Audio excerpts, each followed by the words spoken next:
Welcome back, Chronics, and thanks for joining me. Today we're talking all about how those with Ehlers Danlos Syndrome get misdiagnosed over and over and over. My doctor, Dr. Pradeep Chopra, and Dr. Chanbin.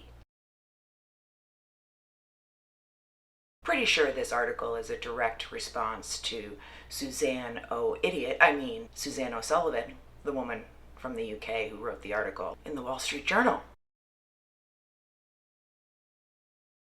EDS, MCATs, POTS, all fictitious. We patients have made it up in our heads. Quick story, I just heard about a 16-year-old girl here in Boston who was taken to a renowned children's hospital. Newsweek named it the #1 world's best specialized hospital. She was gaslit so bad that she was sent to psychiatry, not once, but twice. And by the way, those who refer her to psychiatry are not psychiatrists. This girl obviously has EDS, POTS, and MCAS, but because she was so gaslit, she tried to commit suicide. I'm just wondering why they gaslit her. Oh, she could have been pretty, looked normal, is the whole invisible illness thing. It's invisible doesn't mean it doesn't exist. Luckily, she found a doctor who could help her, and she's now being treated. But that hospital isn't giving #1 vibes. It's just not. Not to me. Not to her. Not to everybody else who goes in with the same symptoms who are dismissed.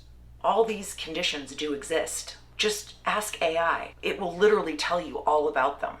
Of course, herein lies part of the problem. The one gene they don't know is the hypermobile one. They are getting closer to finding the gene.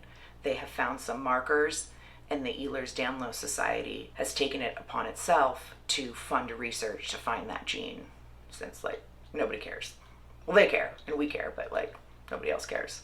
So they're gonna do it.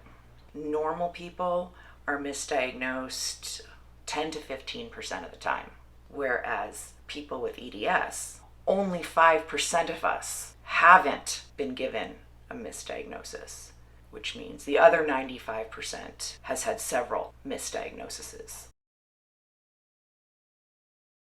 Dr. Chopra and Brown University published this article. They analyzed 429 patients, all who were diagnosed with hypermobile EDS. Then they further broke it down to category and age group.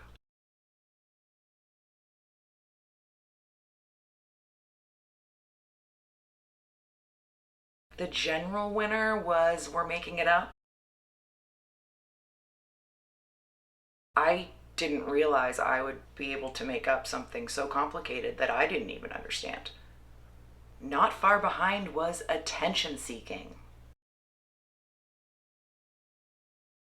Because in this day and age with all this social media, really the best way to get attention is from doctors. Then there's Conversion Disorder. So basically, if you can think it, we can physically cause it.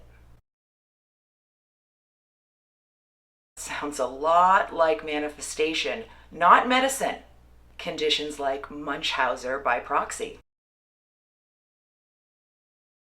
They told my mom that she had Munchausen because I was too young to have it, but she wasn't, so they told her she had it. Looking at all of these horrible graphs and tables, it's clear that we need to make it more accessible for doctors to recognize and diagnose Ehlers Danlos Syndrome. Now with medical technology, you can basically inject gel to grow more bone, use an eye drop to open your eye, but they can't seem to notice a little hypermobility. No? Nothing?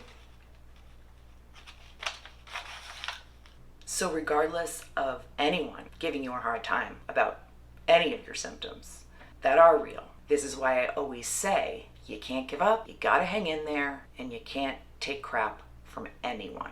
I will talk to you next time.